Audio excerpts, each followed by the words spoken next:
Ready? Okay. Okay, cool. Awesome. Welcome, Sydney. I'm super excited to have you on because you are very young and you're up and coming and very strong. So tell me a little about yourself. I am 22. I turned 23 this month. Born and raised in Georgia. So I started with CrossFit and I really wanted to get into that and make it to regionals. And in 2018, I was working with a coach. His name is Jeremy Lancaster. He's actually been to regionals twice. And literally right before the open, my back gave out. So 2019 comes, and that was, I think the last regionals was 2018 or 2019. And after that, I was like, well, there's really no point, because I'm not saying that I don't have the ability, but to make it to the CrossFit Games is extremely hard. It takes a lot of dedication, and that's just not something that aligns up with the program that I'm in. And also I work a lot, I'm never home. So I was like, okay, what's the next biggest thing? Because I want to train for a goal, right? I want to have an end goal. And my biggest inspiration has always been Dana Lynn Bailey and Miranda Oldroyd. They used to train together, and they had a few YouTube videos. So from my early on CrossFit, when I started off in CrossFit in 2015 when I was 17, I was aware of Dana Lynn Bailey. And I was like, okay, so even though she's physique, and physique, the category has changed a little bit since she was Miss Olympia, I was like, okay, that's something I want to get into, is bodybuilding. And so now I'm actually on prep for my first show. Tomorrow marks 14 weeks out. Oh my God, amazing. I saw that and I wasn't sure. I was going to ask you. So I want to back up a little bit more because there's a lot that's led you to this point, right? So you played sports, how did you even find CrossFit? And then even more than that, obviously people in this world know who she is, but how did you kind of get there?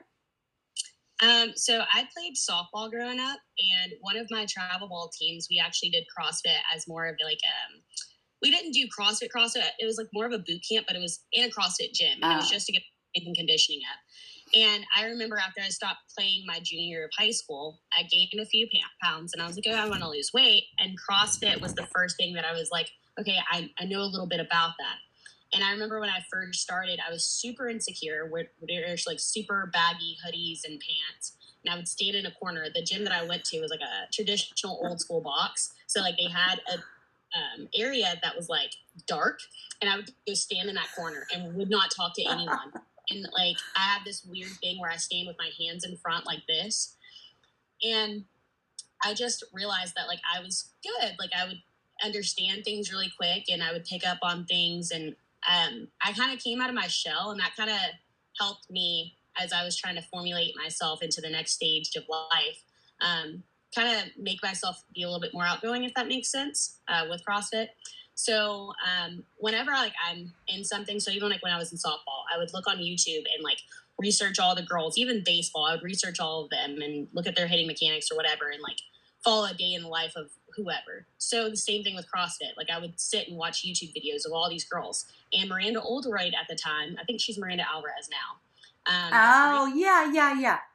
Yeah. So she was I remember that was the first person I gravitated to. Oh my God, I love the way that she looks. So I would, watch all of her YouTube videos. And this is before her street parking days. So I remember coming across a video with Dana Lynn Bailey. They were training together, and it was something with a barbell. I forgot what the workout was. Rob trained with her, and I think his brother as well. It was something with Grace. I don't know. But I just remember Miranda's, of course, a little bit more functional than Dana, even though Dana does train functionally. But Miranda has this amazing shape, and then you see Dana, and it's wow, you're bigger, but you still look really good. And that's where I have an obsession. Everyone who knows me knows that I'm obsessed with Flag Nor Fail. Every time she comes out with something, I'm always. I just spent $230 just on shorts and bras, so I'm obsessed. And Dana kind of entered me into researching into bodybuilding and into figure and physique, and just getting into that world. And I always looked at myself and I was like, I mean, maybe, and then with regionals not being a thing for me anymore, I was like, well, maybe it's time to go into something like that. Yeah, that's awesome. So you're still doing CrossFit. But Yes. as you know, the workouts are so different, a little bit more like isolated, hitting these specific body parts for physique. Are you toning down on CrossFit or because I mean, I see, I'm obviously following you. I see your workouts. You're doing CrossFit things, but are you also incorporating that or you're just, So I'm still trying to actually be good in CrossFit too. I'm actually competing April 24th. It's a smaller local competition, but I do have plans on competing individually at one of the beach brawls down this year and actually trying to get back into the CrossFit world. However, yes, I train both. So on days that like I train CrossFit workouts, I'll make sure I get my bodybuilding workouts done first, since those require a little bit more exertion, and then I'll go into my CrossFit stuff. So awesome? right now, it hasn't been a ton of CrossFit simply because my bodybuilding coach has me on no cardio. So You're like, bye. yeah, That is so exciting. And I see your progress is amazing. thank you.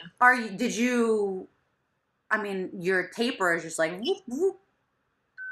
Yeah, and it's weird because like I look back on it and like I've always been so insecure with my shape. Growing up, all of my friends like extremely skinny and just built extremely different. And I always looked at myself as being overweight. And let me put my watch on Do Not Disturb. I'm sorry. It's okay. But I always looked at myself as being overweight. I hated my shoulders. I remember like trying to put on clothes, and even though my waist is a little bit smaller, my back and my shoulders, even in 7th grade, that's how I was built. So I remember trying to put on shirts and feeling uncomfortable and insecure, and even sitting down with shorts and looking at my legs like, why are they so big? And it's just really cool how like I joined CrossFit and I'm like, okay, cool. I don't want to be skinny. I want to like look like Cara Saunders. So Yeah, it's crazy because a lot of the girls who I talk to about this, like that I have on, I don't know if it's it's obviously I like to talk, especially to fitness chicks because that's what I've been into for like forever. But I do think that it's so interesting how there's been this phase of their life where they are insecure with their body, and it's like until you find that community or something, and then it's almost like, well, this is now your superpower. Like, this is what you're looking to enhance it even more. So it's awesome. I'm so happy that you were able to like wrap your head around it in a healthy way. Because as you can, I'm sure, see on social media, there's so many women who still want that skinny or, whatever. And if that's what you want, that's fine. But until they are able to really come to terms with their body, I think that it's probably really difficult to just live a healthy life. Well, and then we have like, in my opinion, very unhealthy like stereotypes of what women should look like now. I'm not down, downgrading another woman by saying, the Kardashians, for instance. I'm not saying that there's anything wrong with their bodies, body shaming at all, but this is the world that we're into now where people want an extremely small waist. Correct. And huge hips and thighs and butt and like extremely small, like basically like a wellness athlete, but not in like that sense, if that makes sense. Absolutely. Well, and it's scary because now we have the technology, as in surgeries and stuff, to fix it. So things can be done. Like, for example, if people go look at your page, and I'll actually post a photo here so they can see, you have the exact shape when when you're really doing your pose that people want. You have the perfect, why can't I think of it? The time. Yes, exactly. Or yeah, exactly. And that's what they're going for. But the thing is people aren't willing to work for it. Like, it's work, it's time, it's effort, it's dedication, it's all those things. And it's like, well, I can just go have a butt implant, or I can go, do all those things, and then that will give them what they want instead of putting the effort in. Well, and I get that a lot, especially with coaching. I've had countless times women come up to me and they'll join the gym and they're like, I really want to get toned. Like, no offense, I don't want to look like you, but like, and I'm like, okay. But I really want to get toned. Like, what do I need to do? And I think another thing that I have a huge issue with is there's not a lot of information when it comes to like health in general. Mm-hmm. And I used to work with a nutritionist by the name of Rachel Thurber. And anytime any woman comes up to me, I'm not a licensed nutritionist. I will never charge anyone for anything, or I'll give them maybe advice, Mm-hmm. but I always kind of direct them towards someone else that's actually professional. But the way that people think that like healthy food and exercise is, it's crazy. Some of the stories that I hear, I'll have women that come up and they think that a healthy breakfast is a Lynn and Larry's cookie and a naked shake. And I'm like, what? And they're trying to figure out why they won't lose weight. And they're putting themselves on an excess amount of cardio. And I'm like, no, so. I think that you're absolutely right. And it's a really wild thing, especially being in the fitness industry, right? So you've put your body through things, you know how it works. Whether or not you're willing to give out information, that's a whole nother thing, because you know, it almost seems like you're the other side of it. Like, you're willing to share, but some people who are athletes, they go to the opposite side and they're like, well, I know because I've been through it. And then they tell, and it's like, okay, well, that works for you. That doesn't mean it works for everyone.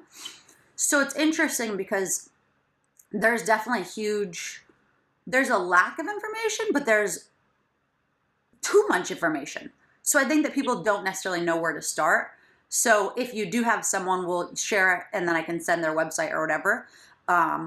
If you want to or not, it's up to you. Yeah. But Actually, her name is Rachel Thurber. She's on Instagram. I think it's like Rachel Savini or something now. She just got married. I'll include it. I'm a big proponent of hiring a coach, whether it's a nutrition coach, whether it's a training coach, especially if you're just getting started with something. I am so blessed I started out with CrossFit, because had I started off in like a regular gym setting, I would be lost. And with CrossFit, like, there's a huge negative connotation that like we do terrible form things, this, that, and another from the videos that you see online. But the coaches that I've had in my life, I've been blessed. They're all form sticklers. They won't let you increase weight until you do get that form. We're not talking about muscle ups if you can't do a strict pull up. So like, I've just been blessed to have great coaches in my life. Definitely. It makes a world of difference when, Oh, yeah.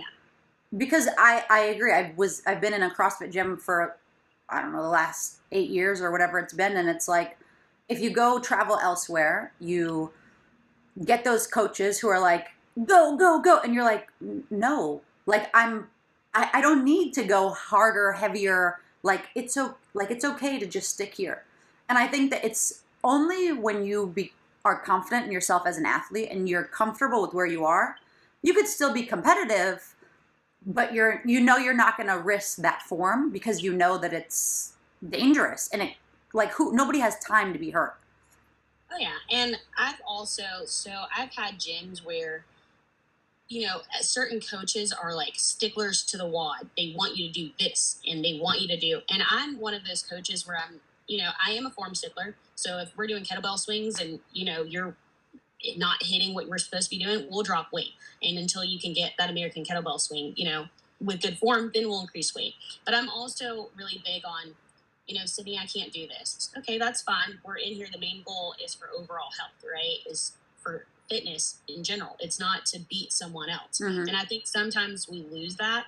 And even a regular gym setting, if we're benching next to someone else and they're putting on more weight, and we were just going to go, a straight line of our reps and weight today, we may feel challenged. And I think staying in your lane is a huge thing, and realizing like your why and trying to stay just in your box of, So realizing your why, what is your why for either aspect, whether it's the physique stuff or the CrossFit training? What are your whys with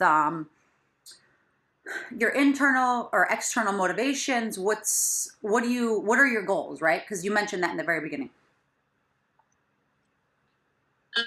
So I'm actually competing in figure. With that, I actually want to do really well in it and actually attain my pro card.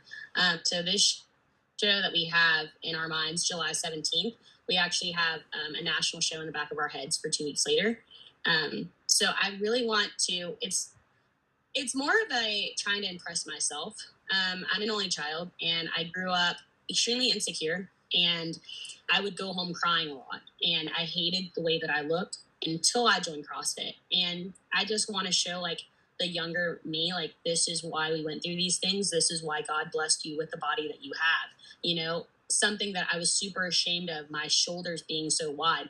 I'm extremely proud of that, being able to flip over into a handstand walk and, even under alcohol, like I can do handstand walks 6 meters deep.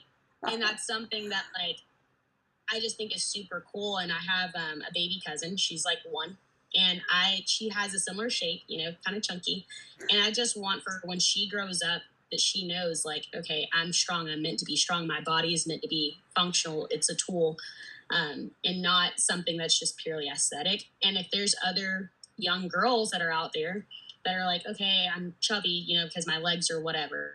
If they see someone like myself that's not, extremely thin or whatever, that's kind of my overarching thing is trying to motivate other people as well that are in slumps and that don't see their bodies in positive lights. Right. Yeah, it's an interesting thing how you can be around the right people or be around the right community or something like that. And it just shows you can see yourself in a new light, right? Like it's very cool how, and I think CrossFit's done that for a lot of people. Yes, there's been a lot of backfire and bad stuff with it, with what happened, with all the recent politics. But I do think that aside from him, it is such a positive and a good, been a life-changing thing for millions of people, I'm sure. The community aspect is literally amazing. And that's what I'm realizing. I'm not saying that that's not in bodybuilding. I'm just being around a new community. It's a little different. With CrossFit, you do competitions and it's, dude, you did great against the person that you were competing against, that you were going head to head with, that every event you're like, all right, what did they score? Because we're neck and neck. And then at the end of the event, you're having a beer and you're like, oh yeah, what's your Instagram? Like, let's train together. Let's go to each other's gym, It's definitely kind of different. I'm just now stepping in and no one's been negative towards me, but there's a lot of, it's different in the bodybuilding world. Like no one's exactly friendly. Like they're friendly, but not. I don't know how to say it without sounding kind of rude. I've met a few IFBB pros, and I was super excited and like going up and talking to them because like I've met Brooke Entz at Granite Games, and she's super sweet. You have this elite CrossFitter, super nice, like willing to talk to you, and then it's like the flip side. It's I don't know. I wonder why. I guess because like. With CrossFit, it is community. Remember back in the day, it's every gym had the leave your ego at the door kind of thing, right? Mm-hmm. And with bodybuilding, like you're purely judged on how you look. Right. So one of those things I'm pretty sure that you have to build confidence, and sometimes that confidence may come off kind of arrogant, and then it drives some type of rivalry. I don't know, like some of the things, because like I said, I'm super obsessed with bodybuilding, and I'll watch like Nick Strength and Power and all of that on YouTube, and to like hear some of the things that some of these people say to each other, I'm like, oh my god, could you imagine like the David's daughters and Catching daughters, like never. I actually saw, what is it, Josh Bridges and what is his name? Which one? Did you see that they're fighting this year? No. Oh, yeah. I heard Matt Frazier talking about it. Yeah, it's like Josh Bridges and I think Panchik. I don't know. It's someone. It's one of the OG CrossFitters. Yes. I'm like, what? It's crazy to think because it's like, I mean, I understand and I know that bodybuilding, physique, that world, it does take discipline, and it takes a whole, it takes discipline, and it takes a mental state that's different than, other sports or, or maybe the same as sports, whatever it is. But there is something about CrossFit that it's just community. It's just about community. And I think that even if, you're competing as a regional athlete or going to the games or whatever, you're doing it by yourself with your coaches, but it's still, I know exactly what you're saying, and it's interesting. It's people in CrossFit are more humble, in my opinion. Like, do you know Jessica Phillips? Mm-hmm. Yes. So, me and my friend Kirsten and another girl, we competed at some event at 1124. Kirsten is also like team regionals athlete, super humble. You'll never know unless she tells you, and she's competed in grit. super sweet girl. Well, you will never know unless she told you. And there was an event where it was a 3-person thing, and one person had to do a whole round. And I remember like being like, oh my God, I got to go up against Jessica Phillips. And she was like, no, just breathe, just do your thing, just your breathing. And like to have like a female that's like super strong, been to the games, like being so nice and like, hey, it's going to be okay. Like, you're fine. Like, it's just, I don't know. It's cool. It's awesome. So who do you fangirl? In CrossFit? Either, both. Any world. CrossFit's definitely going to be Cara Saunders. It's the thighs. Oops, sorry. It's okay. And like I said, even though she's retired, Dana Lynn Bailey's still gonna be my girl. However, I do have Ivana Ivusic. Okay. Her husband, Brett Wilkin, they both compete as well, and she's figure. So are you in a relationship? I am not. I am not. Is it important for you, for whoever you date, to be in this world or not to be in this world? To understand it, yes. I actually went through an entire prep with a different coach last year, and I was supposed to step on stage November 14th last year. And I will not probably date or look for any of that anytime soon, just because with my last relationship, it became tumultuous, and like 8 weeks out, it started to affect my prep. And all of this time that I spent, it was a 22 week prep, and 8 weeks out, I had to call it because I was like, there's no way. When I step on stage for the first time, I want to be ready. There are some people that are like, I just want to get the experience or whatever. And that's okay. That's your mindset. However, when I step on stage the first time, I would like to take novice, true novice, and overall. So if I'm not ready, I will not step on stage. And that's with posing, suit, everything, down to what I look like. So it is important for them to at least understand it, but we'll not be looking forward to anything like that anytime soon. It's an interesting thing to create one life with two people. Right. So good luck. Oh, I can't even imagine. Okay, so suits, posing, I can't even imagine, like, does that make you, like, when I get nervous, I normally laugh. Does it make you shy? Or how does it, like, because how's that, and you gotta do a lot of mirror work, and in CrossFit gyms, they say no mirror, it's like. It's really, everyone makes fun of me because, like, I'm the most introverted extrovert you'll ever meet in your entire life. I'm so weird. And I really attribute to the fact that I was an only child.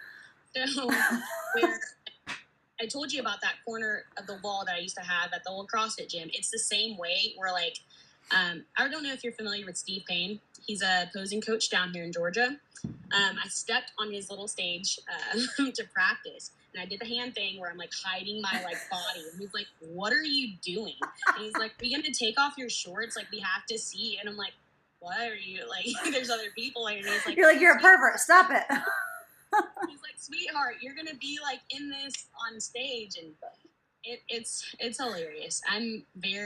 We make a joke that I can't start an OnlyFans because I'd be like, guys, don't look at me. It's okay. Just like, I can never be a stripper. Nothing like that. So how are you facing it?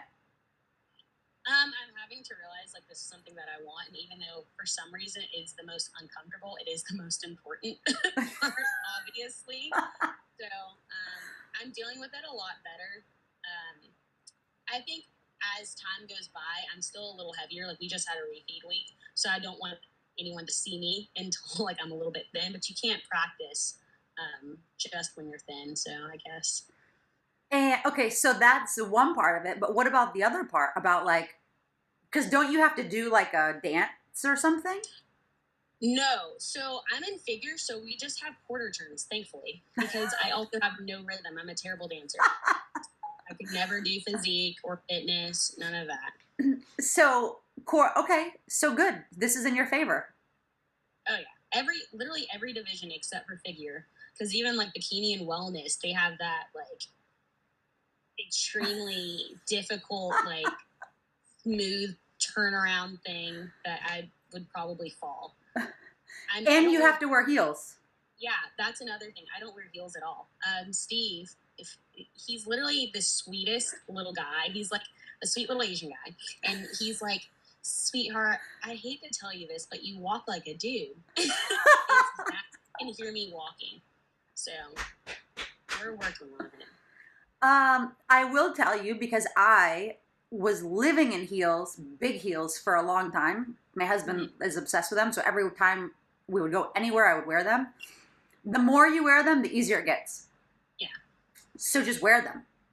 And something else that's helpful with heels is you can progress your heels, right? So you can start with like wedges and then do like something that's a little less wedgy. And then you like this sounds crazy, but I'm gonna show you this heel. You're gonna think I'm crazy. Hold on. I would wear these to concerts. Oh my God. Yeah. My husband loves heels. So I would wear these like places out. And look at it, it's as big as my face. And now I haven't worn heels. Like I wear heels here and there, but I have a kid now. And so I haven't worn them as much as I used to. I put these on and I'm like, So I know for a fact that practicing and working your way up. Yeah. So you got this. We'll see. You got this. So that's anything else about fitness stuff? I have a question. Yeah. What's the, like, on your body, because when you're doing your competitions, you're essentially creating a statue, right? Like you're chiseling away each piece and you're making each piece of your body perfect. What has been the hardest piece and the easiest piece to shape? My legs. The easiest or the hardest? The hardest. Everyone always looks at me and they go, "Oh my God, your legs are they're huge." And when I'm so glad that I did the first prep so we could see kind of like a shell of what I look like. And I looked at myself and I was like, my legs really aren't that big in comparison to my upper body. And one of my favorite bodybuilders, I'm not sure if you know the Labrada family. So Hunter Labrada, he does like a lot of Q&As. And a guy asked him like, why is it, my legs are huge in the off season, but when I do my contest prep, they always shrink down. And he says, you don't have as much muscle mass as you think you do. And my old coach only had me on one leg day a week. So that's something that I've prioritized and made sure that I'm hitting at least twice a week, especially like even in the gluteal region. I haven't gotten down enough to see like what my glutes look like. But if they're anything like my legs, I feel like it's over. I don't know how to say it. Like it's not as big and detailed as we think it is in my healthy weight. And then the easiest has definitely been my shoulders and arms. Even when I'm super heavy, like in December, I didn't work out at all.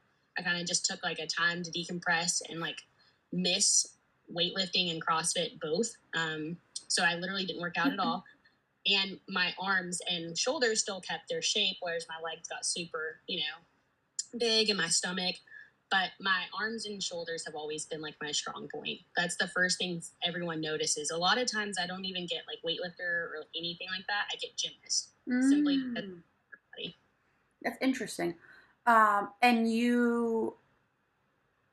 going to go to a kind of serious-ish, because a few girls who I know who have done competitions, they say that the hardest part is after. Right? Because then, you're ripped and you're in this peak, beautiful, statue body form. And then after, you're back to reality. Because, there's where you're really lean and then you're just on water and then you cut out the water and then you're, shredded. And then you go back and you gain weight. And are you ready for that? Like you mentally have a plan? Obviously your coach will help you with this, because I've heard I don't know, have you heard stories or talked to people about this, women about this? I have seen like YouTube videos about it. For one, because of that whole thing with my ex, and me canceling prep, I didn't follow my reverse. And again, I'm glad that entire prep happened with the coach and everything that I kind of learned before actually going on a prep this year. I'm a binge eater by heart. So growing up, I've always been the kind that would literally eat hordes of food and in an extremely unhealthy manner. And, again, like joining CrossFit really helped with that. But that's the first thing I did was I binge ate. And I remember like the first thing was, those Oreo cereals? I would eat 2 boxes of family size, like on top of like a Publix sub. Like it was gross to the point where I would wake up the next morning, my face was swollen, my eyes were bloodshot. I'm like profusely sweating. I feel like I had to sleep the entire day. I remember my stomach being so like enlarged that I couldn't stand up straight. I felt like if I stood up straight, like something was going to rip internally. So I'm glad that happened because I'll definitely follow this coach's reverse.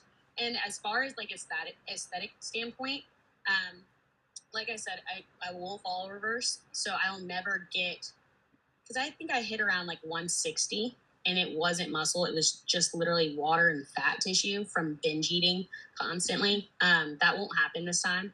And I will, like I said, in hopes in the fall to be competing with CrossFit.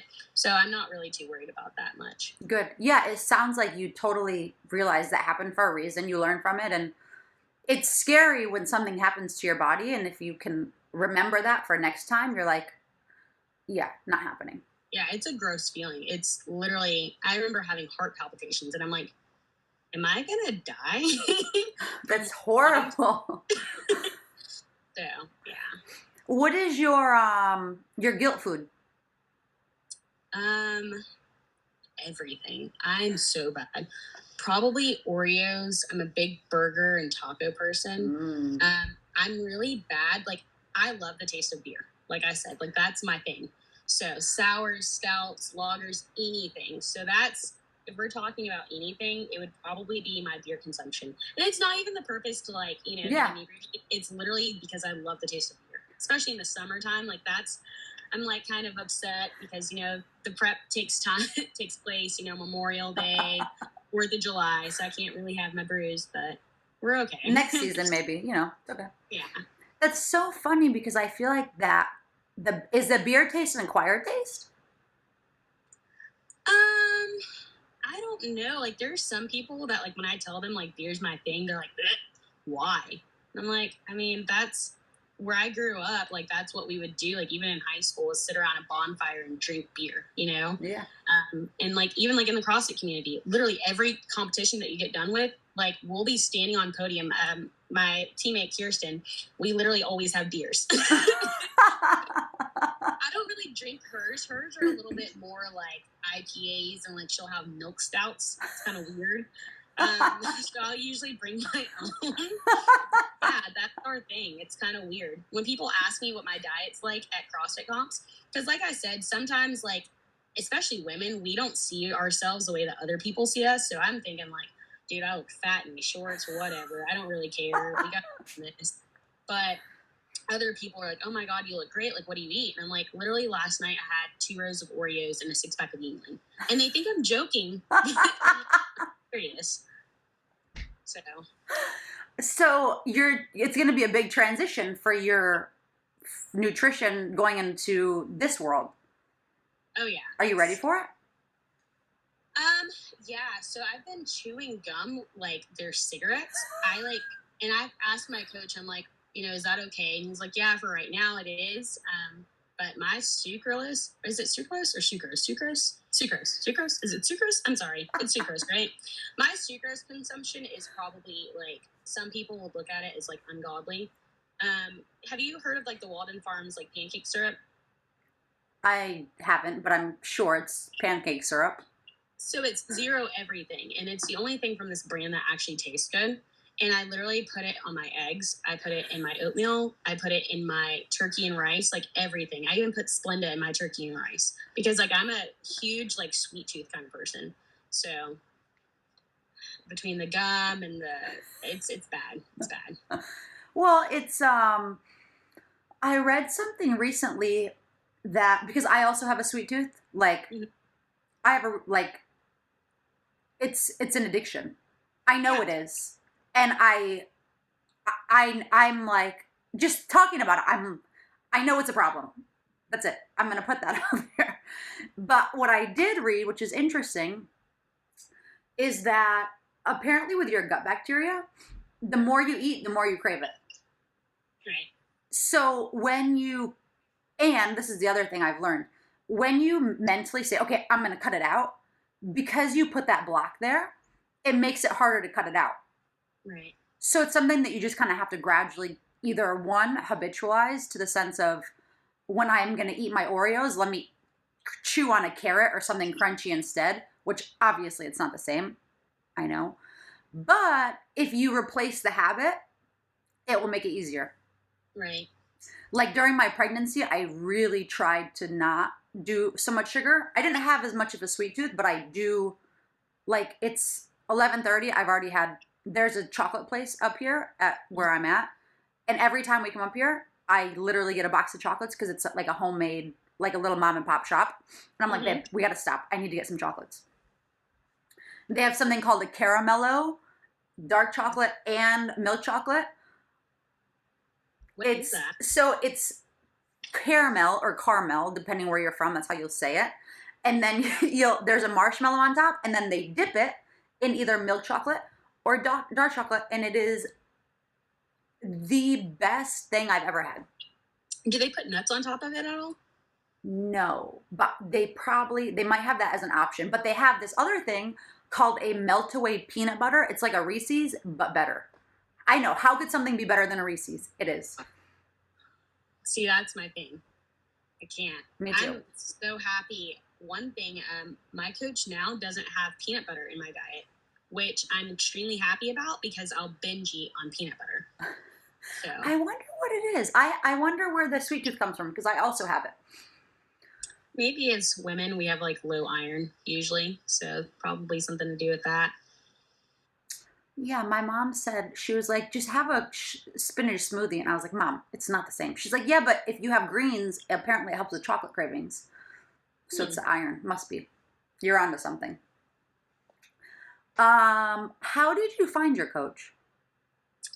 Okay, so like I said, and I won't do this coming prep. I was so shows have like different Instagrams or whatever, and people you can see like people tag them into it, and I would look at all of the figure girls that were competing. And again, I will not do this prep, but there was a girl named Victoria, and that's the girl that ended up winning the show overall, and she looked phenomenal. Like when I ended up calling it my 8 weeks out versus her 8 weeks out was two totally different things. She ended up winning the show and then going for a pro card and actually getting her pro card a couple weeks later. Wow. And the guy, his name's Cameron Cheek. He's actually really young too. He's my age. He's 22. Oh, wow. Yeah, I believe he turns 23 this year. He actually has a few IFBB pros and a guy that's like in contention for the Olympia. So you know how you can either win a show and qualify for the Olympia, or you can do by the point system. He actually has a guy that's in contention for this year's Olympia. So Cameron is extremely detailed, and I was like, okay, the coach that I had last time was very hands-off. If I had an issue with something, it was just a lot. It was just not something that I felt was conducive to what my goals were. And I was like, okay, well, if, I want to be a winner, I need to join a winning team. And Cameron was that. So especially he's based here in Georgia. So he'll actually be at my show. Like I'll meet him in person versus my other coach was based in Utah. Oh. At one point he wanted me to compete in Utah. So that's not, yeah. That was the name I saw. You have it on in your profile. Yeah, in my bio. Yes. Yeah. Remember how I was like Colorado Creek? I was like, yeah, what is that? It was that. Cameron Creek. Cameron Cheek. Cheek. Yeah. Yes. So you do, it sounds like you're very thorough. You do a lot of research. Yeah. So how do you find time? Because how much more do you have, or you're in school to become a dental hygienist. Mm-hmm. How much more school do you have? So right now I'm taking my prereqs. You have to take your prereqs and the TEAS exam before you even apply for a school. So right now I'm still taking my prereqs, and they only accept in the fall. So I won't be ready this fall. Hopefully I'll be able to apply next fall. And then I just took on a dental assistant program. So I only have 2 more Saturdays left. It was a 10 Saturday program, so that I can start working in a dental office and understand, terminology, what I want to do, and if dental hygiene is something that I really want to go into. Um, right now, I also work at, I don't know, where are you from? I'm in New York City. New York? I don't know. Have you ever heard of Quick Trip? Down, yeah, it's not. It's a southern thing. It's not in the Midwest, or is it in the? I've never seen it because I'm from Michigan. I've never seen it. It is in the. It's not in Michigan. It is from the Midwest, though. Is Oklahoma is the Midwest, right, or is it the West? I don't know. It's way out there, but I know where Oklahoma is. Yeah, so it started out in Oklahoma. They're in probably I think 13 states now. So I work there, and then I coach at different gyms as well. So I'm never home. Extremely busy. So That's good though. So when you find your motivation, where do you find it internally, or do you go look at someone's page and you're like, you find a hype page? It's mainly internally. I'm really big, and like the people that I coach will tell you I'm so annoying. My biggest 2 things are 1% better every day. So even if I'm not feeling working out, as long as I show up and like I said, I'm hitting the muscle stimulation, even if I don't go super heavy, I'm still doing something versus skipping an entire workout, right? Even if I'm like, okay, I don't really want to be here, I still have to go in. And then that's where the whole, there's a quote and it's like, when motivation leaves or something like that, that's when discipline kicks in. Yes. And that's true. If you're not motivated, well, I have a show in 14 weeks. That doesn't really matter. If I want to win and achieve the goal of, true novice, and overall, then I'm going to have to work out and do what I need to do. So I'm really big on those 2 things. I will sometimes, while I'm doing cardio, I don't know if you've come across, it's called Machiavelli Motivation on Instagram. And it has like all these mantras of all these bodybuilders, and then you'll have voiceovers on top of it. Those videos are actually pretty cool, and I do love those. But I think it's from like CrossFit side and like even playing softball. I know what it's like to lose because I didn't prepare for something.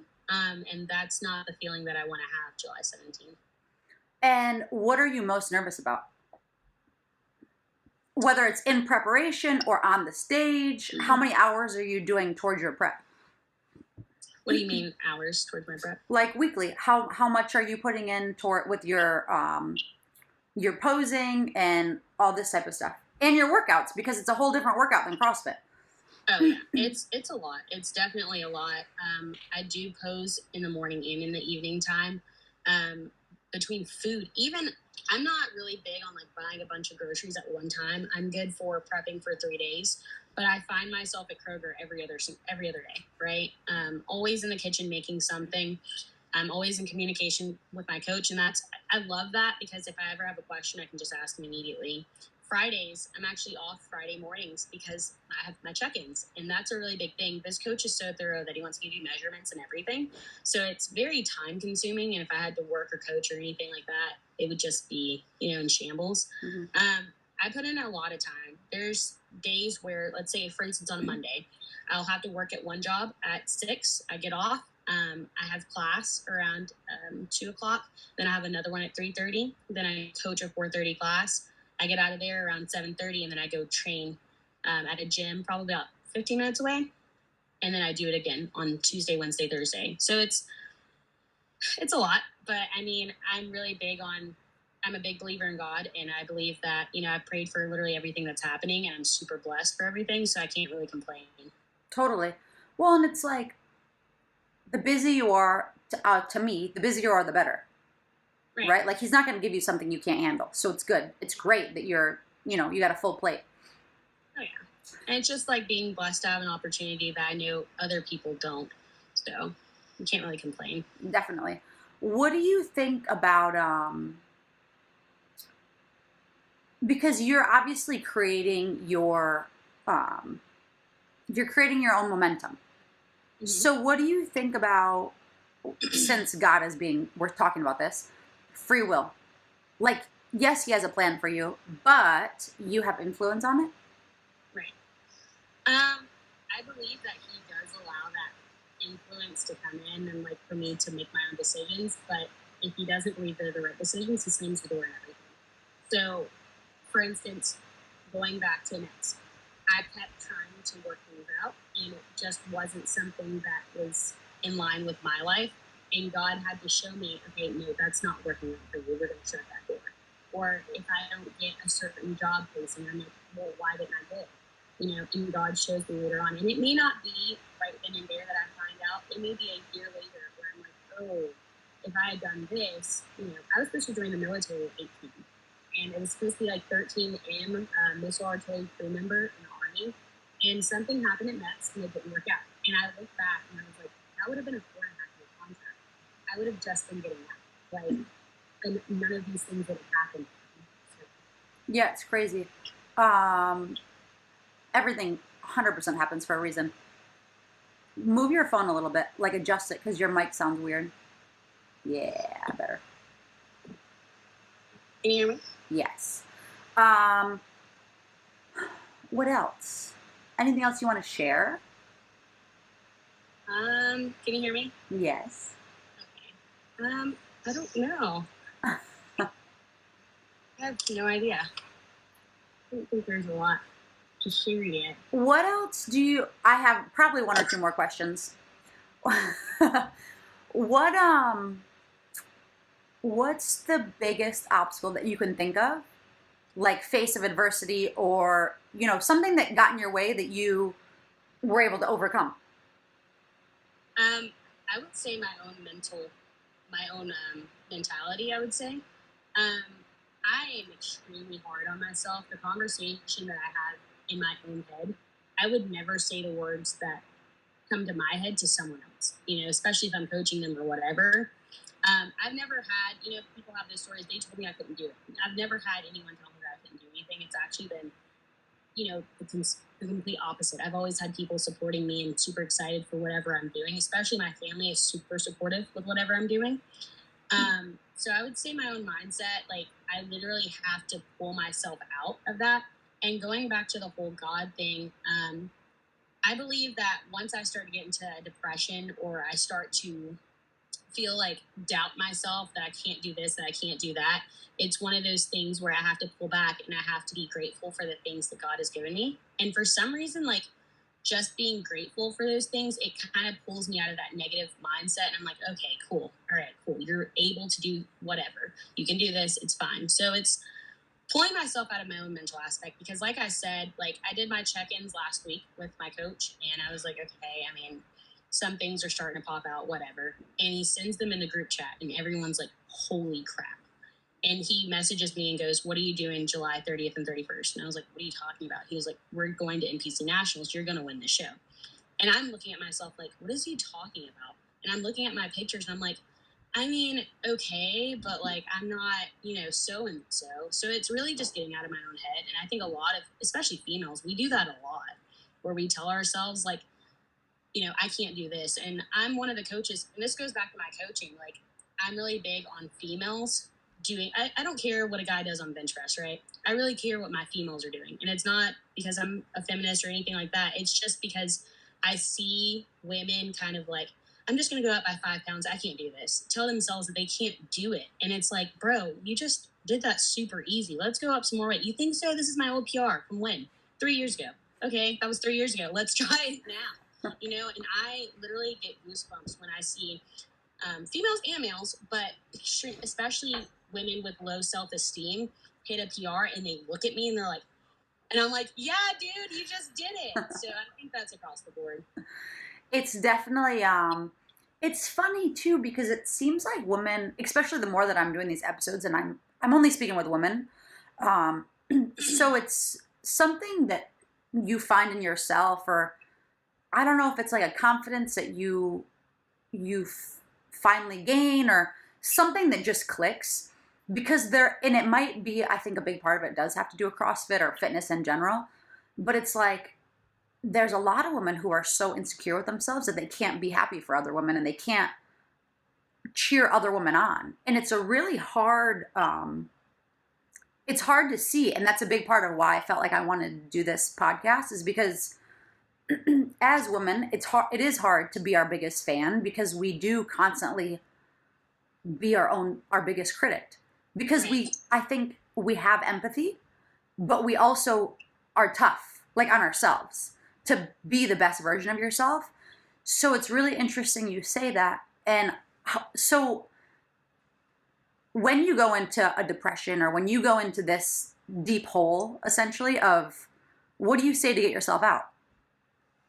For one, I pray really a lot. And two, I don't know what it is. I'm extremely like, I'm not, extremely popular or whatever, but from the people in my area, a lot of people look up to me. And it's one of those things where I'll get text messages if I like post a video like, dude, what the heck, Like, I wish I could be like you. So I have lots and lots of videos of when someone hits a PR, you see me like in the background, like I'm the first one that's like hype and like hugging you. Yeah.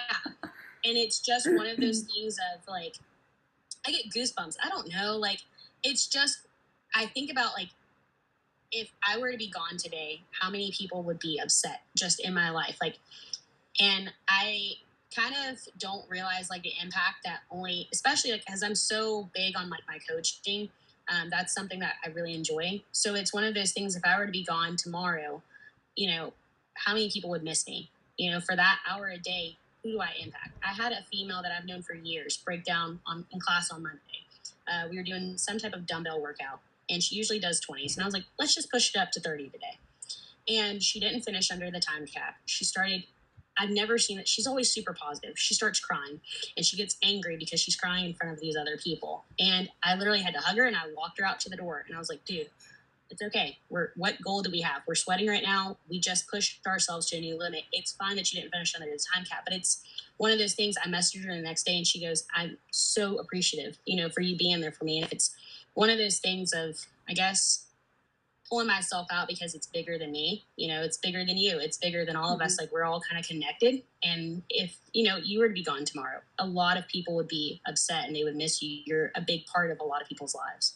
So Yeah, it's interesting, right? How you can pull that perspective. yeah. And I do think that it's so important for people, women, people, whoever, to know that it's, and I think, well, I'll go back there, but I think that having social media, it makes it really tough, because so many people are looking for the likes and the validation. So I think that it makes it harder to be here and be present with what's happening, because everyone's just here. Yeah. And it's one thing too, is that I have a separate Instagram. It's called SidFit, and it's for the people in my life that actually like want to know about like what's going on with bodybuilding and everything. And I'll have like posts where like I go into detail, like, okay, my mental wasn't good, or, we went through this whole stint of, and I'll put up a picture. I gained, 20 pounds, and because I wasn't getting up, I was literally calling out into work. I was depressed. I was sleeping in. And it's one of those things of, no one's honest anymore on social media. And that's, you can look, and for instance, I'm a single person. I can look on social media and go, oh my God, they're getting married. I don't know what goes on behind closed doors, And, I think social media does tear down a lot of people's self-esteem. A good movie documentary to watch. I don't know if you've heard of The Social Dilemma. Yeah, so good. Yeah, I had to watch it for my sociology class, and I was like, holy crap, like, this is really the world that we're living in. Mm-hmm. One of my other big perspectives of my why, and I guess realizing how big of a part that we all play. I had a friend commit suicide 2 years ago, and literally it hurts because it's one of those things where he didn't realize that him not being here caused a lot of people pain. It still causes people pain. But on the flip side, it makes me, if I have a friend that calls me at 1:00 in the morning and drunk crying, I have to answer my phone. I feel obligated to, because I don't want another person to, I don't know. So that's a learning experience. Yeah. It's horrible. Well, that makes you wonder, what did you miss? Like it's very scary. And that movie shows so many statistics and how dangerous it is, especially for females. And it's scary, especially I have a daughter, so it puts so much more in perspective of what's important and how do you shape them to know what's important. Right. Because exactly what you're saying, like, there's nothing wrong with the Kardashians, whatever, be who you want to be, do what you want to do, but really what's important?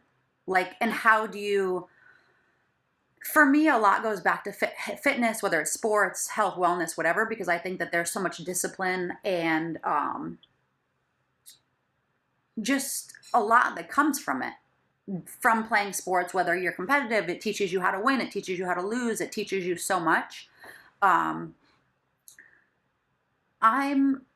curious because I do think that with these statistics, with the social dilemma, depression and all this, it's so much more prevalent Right. because of social media, or, it's more talked about now. I don't know. Is it something that you always had, or how do you face it you combat it with fitness? You distract yourself? What do you? It's an internal argument that goes back and forth. Younger, I think it didn't hit me until around 8th or 9th grade of, what I should and shouldn't look like. Because I don't know, do you listen to Pink? I know, like, she was around growing up. Like, I'm not into her, but I know, of course I know her.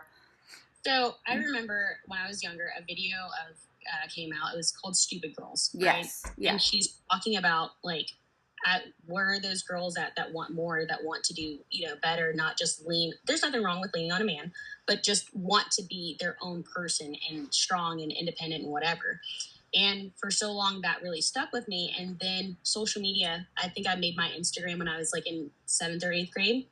And it was the same thing. Like, all of my friends were popular and I was super weird and I was shaped differently. And they would get more likes on Instagram or, invited to, no one asked me to prom. So, like, it's one of those things of, growing up, and it's like, well, what am I not doing right? What am I not posting right? Should I have the right captions or whatever?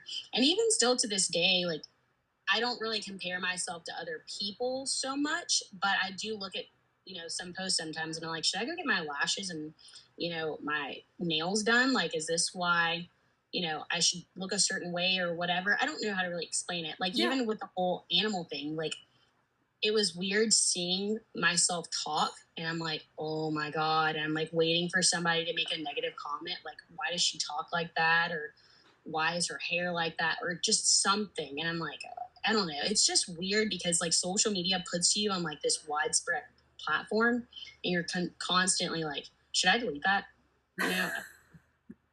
It makes us second guess ourselves a lot. Yeah. Well, and I mean, I think the biggest thing is, when I like, listening to other podcasts and listening to other people, women, men, whatever, a lot of people don't look at it. Most celebrities, famous people, they don't read the comments. They literally post it and that's it. Yeah. And if they do see something that someone says, they said that it's normally like a screenshot that someone that they know read it and they sent it to them and they're like, do you know about this? Or, whatever it is. But I think that it's interesting because, we can have a zillion good, amazing comments, but one little negative thing and it all goes out the window. Oh, yeah. It was even like when I posted that I wasn't going to do my show, I had a friend's boyfriend. We're not friends at all. He actually sent me this really long, messed up message that I was a loser and that I should have just gone on with it. It was a huge thing. And I remember just being like, after everyone's like, yeah, take your time. Like, you look great. But yeah, if you're not there mentally, just keep going. And just to have that one thing where it's like someone that you're not even close with. Yeah. Well, and I think that the reason it's so, with social media again, it's difficult because they feel like they know you. They've been following you. They see what you're doing. They check out your stories. And so he probably felt like he knew you or something, even though you're like, bro, who are you again? Yeah, it's scary. And I think that having this social media or, whatever it is, we do open ourselves up much more to criticism or, whatever you want to take it as, whether it's good, bad, ugly. That's what we open ourselves up to. Well, it's just crazy because you have keyboard warriors, and I even myself have to. I don't ever comment on like posts or anything like that are controversial, and like even myself, like I'm just keep scrolling.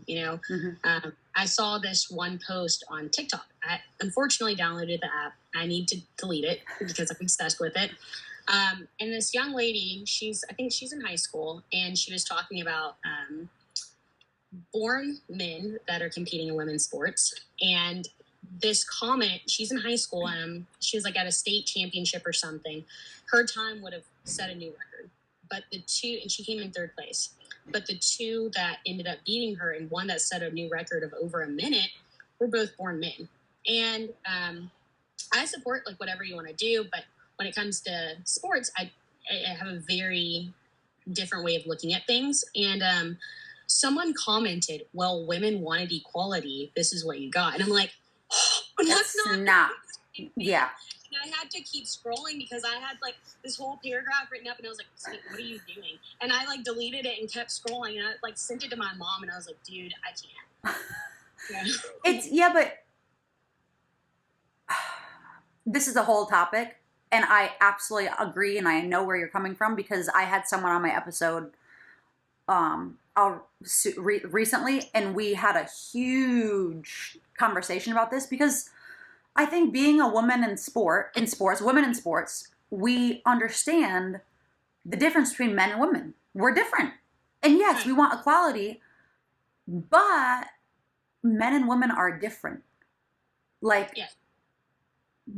I even had an argument with someone where they're like, well, what if they just start taking estrogen and, you know, have a vasectomy and sex change or whatever? And I'm like, you still have male characteristics. It doesn't matter how strong as a female I am. I can have a guy that doesn't work out, that's super skinny, 130 pounds.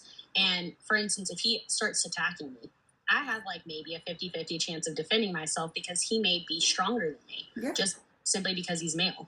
So I don't know. Yeah, no, it's something that I need to dig a little more into, but I do know that it's something that's been going on it just became prevalent because the news and everything that's crazy that's happening in the world. But something that I'm very passionate about is fighting. Like I love MMA, like that's the sport I grew up with. And there was an incident that happened and this woman had a few fights. She fought these two women and they were like in their 30s. So one fight, she won. She like beat the shit out of this woman. Another fight, same thing. She totally manhandled this woman. Come to find out, she was a man for 30 years. Is that the one that like crushed the other girl's skull or something? Or is that like a whole other story? It might be another story. But this happened in like, a real affiliation. It was a real thing. But she never released the fact that she was a man. Like if a woman says in a contact sport, sure, I'll fight a man, same size, whatever. But they never release that. That's not okay. Like nothing about that is okay. Even for America? Yeah, it was here. Even for what you're saying, I'm not sure if you saw it, but there's it's in track or cross, whatever you want to call it, track and field. The woman's record is beat by like high school boys.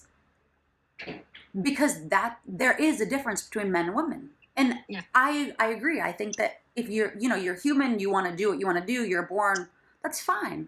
But that shouldn't impede upon other people and things that they've worked their life to do. I'm saying even just like have their own league, maybe. Like not saying, because I know like, like for instance, bodybuilding and CrossFit, that's my release, my emotional release, go for it. But it should be their own gender class. Is that a thing? Gender class? I don't know. How would you say it? No, you're right. It's a totally foreign thing. And it's really, the problem is I was talking with a girl recently who I used to coach with in New York. And she said, well, they're not changing genders just so they can beat the girls. And it's like, I don't see myself as a feminist, but where are the feminists? Why are the women the only ones that are basically getting stomped on and no one's standing up for them. Like, why is this a topic that we're not supposed to talk about? And I'm more than happy to talk about it, but I think that a lot of people, and I'm sure you also have come across this, it's like we're afraid to talk about it because I'm not. I'm very, like, in person and in private. I just don't go to social media to talk about politics, especially because my political affiliation doesn't align with what I should have, if that makes sense without really throwing it out there. So a lot of people, I guess, would be frustrated and not understand where I'm coming from. I'm one of those people. I support, literally, if you want to be part of the LGBTQ community, I'm okay with that. Yeah. But I have now found it kind of interesting because, for instance, I had an incident at Starbucks, and we're raised in the South as yes ma'am, no ma'am, yes sir, no sir. Yeah. And now with this pronoun thing, I don't know. For instance, I'm an ally. I don't hate you at all. Like, I support you. I'd rather you be here than you commit suicide because you feel like you don't belong, right? And I didn't know. I almost slipped up like 3 times because it was a trans man going into a woman, if that's the right way to say it. Mm-hmm. And I just felt so weird. I was like, oh my God, I really hope I don't accidentally slip up because, like, I don't want them to think that, like, I don't want this to become a huge thing. And it was just like, I'm just trying to get a cold brew. And it's a really confusing world that we're living in right now. Like, even going, it's just a weird how, like, some things are accepted and some things are not. Like, even going into something controversial, that Lil Nas X music video, I was extremely offended, and I never get offended about anything. And I had a conversation with one of the guys at my gym. You have to explain what it was. I missed it. Oh my God. What it was? So, Lil Nas X, the kid that made that O Town Road song, he's gay. And there's nothing wrong with it. Like, you're making millions of dollars. Live your life. Yeah. Well, people said you were going to hell because you're gay. Of course, they've been saying that since, the first gay person. Yeah. So what?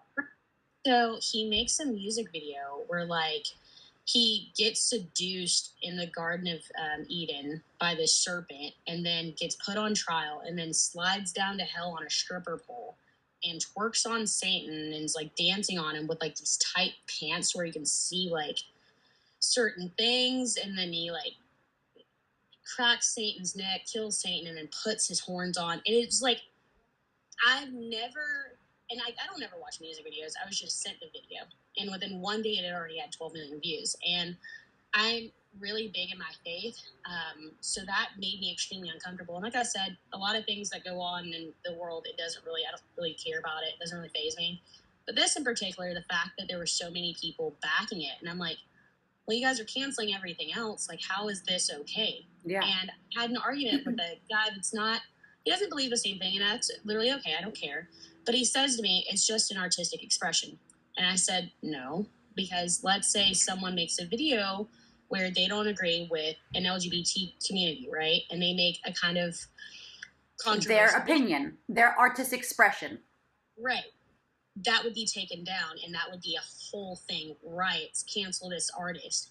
But that's okay where, like, you're disrespecting a huge religion and kind of poking fun. And it's like, well, they said he was going to hell. So he basically was like, haha, I'm going to hell. And it's like, that's not okay. Like, how is this? And especially my biggest thing is you have parents out there that are trying to raise their children. And Lil Nas X has infiltrated, with that little Old Town Road song and all of his other songs. Like, you have kids listening to them. So the fact that, like, this is, I don't know. It was just, like, this huge thing. And, like, I'm still, like, getting into arguments with people. And I'm like, why am I arguing about this? But, like, seriously, why is this okay? Yeah. Yeah, I think that it's really hard because I agree. And obviously, I probably see things the same way you do. So it makes it real. It's like you don't want to have the headache of arguing. And you know that the argument doesn't, it's like, what's the point? It's a waste of time. It's a waste of energy. But at the same time, how long can we just shut up? It's just weird how, to me, and like I said, like, I keep very quiet. I literally don't even post politics on my social media because it's just, I don't want to wake up mad every morning. Yeah, totally. So it's just weird how I see, like, I have a lot of people that are very vocal that I follow and, like, their post versus, like, what they're upset about. And I'm like, well, then how is this okay? I don't know. It's just really weird. a lot of things are pretty like, well, what about this, but with this? So it's all just nothing, nothing makes sense. Yeah. And it seems like, and this is what I'm like trying to figure out and, look into, and I'll keep you posted on what I find, is how do we protect women? Yeah. Like, and I'll say it again, it's not about feminism, women, whatever. It's protecting our rights as women, just period. Right. Because if men want to be women, fine. If women want to be men, fine. But why do we have to be the ones who are getting hurt, or our daughters for that matter? And I don't know how extreme this thing is, but I was saying this the other day to a friend of like, so for example, if in high school a boy decides he wants to play, I don't know, lacrosse. So he's going to go play lacrosse, get a scholarship, because obviously he's good and obviously he's a minority, so schools are going to want him. And what if he beats out my daughter for her scholarship? Right. And then he gets a scholarship, and then he decides, oh, I want to go back to being a boy. So he gets his whole school paid for, and then he goes back to being a boy.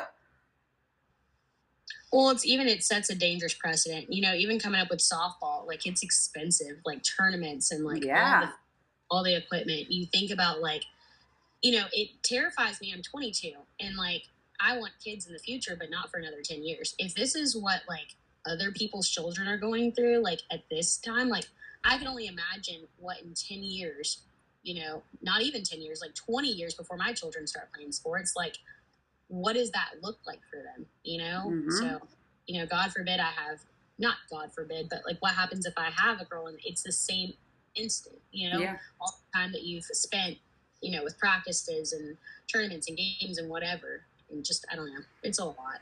So. The other thing that's interesting that I'm trying to dig a little deeper and learn about is, and I don't know if you've heard of this, there's this phenomenon that's happening with girls in high school or middle school. So you would actually be a perfect person to talk about this with, because you went through a hard time. You weren't comfortable with your body. And basically what's happening is there's these girls that are coming out in groups, and they're all saying, we're boys. So yeah, there's a whole, I'll send you the link and you're going to be amazed. This woman wrote a book on this. She did all the research, and basically what's happening is there's a group of girls who are coming out because they're trans, and then they speak with a counselor, they go see a therapist, and then they write prescriptions for these girls to get on testosterone. And they do. And then what happens is, and because it's such a new thing and it's not huge with so many women who, are 20 or 30 or like later in age, who decide they're not trans and maybe they're just gay, or maybe they just were going through puberty and then they realize, oh, this is an accident. I just was having a rough time. So essentially, or literally what's happening is these girls get put on testosterone, and their parents think that the therapist will tell them, because the parents take them to therapy. The therapists don't tell the parents. The girls get these prescriptions, and then because it's testosterone and sometimes puberty blockers, these girls have permanent damages. So their bone structure will change. They don't ever go through puberty. So then they have these like genital dysmorphia, and they have a permanent 5 o'clock shadow. Their voices will permanently change. They'll permanently, like all sorts of permanent damages that are irreversible. And this is happening now in the US. And no one's talking about it because it doesn't follow the narrative of what's happening. Like you only can hear, and I've had trans for both men and women on my episode, and I've spoken with them about it, and they both have successful, stories. Like they are where they want to be, and they're happy. But it's really hard to find a girl or a boy who had an unsuccessful transition and they'll talk about it, because no one wants to talk about it. That's crazy. It's absolutely petrifying. It's weird because it's like you need parental consent to go get But you don't. That's crazy. And what's crazy about it is you need parental consent, but since like a doctor's job is to ask questions, right? Like a therapist, essentially. Well, what makes you feel that way? Why? These types of things. They're afraid to ask questions because they think that they're questioning, are you really trans? Oh gosh. So a lot of it's crazy. I'll send you this if you have any interest. It's mind blowing. It's a lot for sure. It is. It's insane. On a lighter note, do you have anything else you want to share about? You mentioned Animal Pack, and what's up with that, or we can follow you. We'll definitely follow you on your competition and how your transition and your everything's going. And what else? I think that's about it. So, but what's up with Animal Pack? You're sponsored by them, or? Yes. So I am supposed to be, they're trying to get into the CrossFit community. Nice. However, when they were looking into sponsoring an athlete, because I haven't gone to regionals, I'm not a games athlete, I'm not like a huge name in CrossFit. But when they were looking for athletes to sponsor, they wanted someone that knew the brand and actually knew of bodybuilding as well and didn't look at it as just a sponsorship deal, right? And when I talked to the marketing director, he goes, well, have you ever heard of Animal Pack? And I'm like, yeah, I love Evans and Devani. I've told you about my nerd stuff where I literally sit and watch YouTube videos. And we were talking about different proteins because, again, I recommend certain things to the people at our gym. If they ask me, what protein powders I'll use. I remember, one of the big brands in CrossFit was, Progenics. Remember that? Mm-hmm. It never digested well for me. I don't know why, but my stomach would get into a huge ball. So, I am really big on, good digestion products, good pre-workouts that won't make me go use the restroom beforehand. So I'm very vocal about that kind of thing. And they just, I don't know, they wanted a hybrid athlete that did both. So there's me. Yeah. Perfect. Amazing. Congrats. Thank you. Yeah. And tell me both of your Instagrams so I can post them here. So my regular Instagram is Sidney Simone, spelled with an I. My mom, I don't know why. It's SIDNEY _SYMONE. And then my SidFit is more private. You could follow it, but it's one of those things. I don't ever post back shots on my regular Instagram. I post that kind of thing. So it's very it's private and I only accept certain people to see it. Because I said, I do get into those things where I describe my mental mindset and things that are going on personally. So I don't, there are some people that are okay with everyone knowing every aspect of their life. And maybe one day I'll become comfortable with that enough. But I've just, I said, I've been in group chats where people will post something like that. And then it'll be sent in the group chat and people are kind of making fun. And that's not really, so. Yeah, no, that makes sense. Fair. I think that it's going back to social media. You're opening yourself up to vulnerability, and right. Where you are as a person. So that's it. It's very simple. Right. Awesome. Anything else you want to share? No. Thank you so much. This is all. My pleasure. Cool. Well, enjoy your day and enjoy your off day for that matter. Yeah. Thank you. Of course.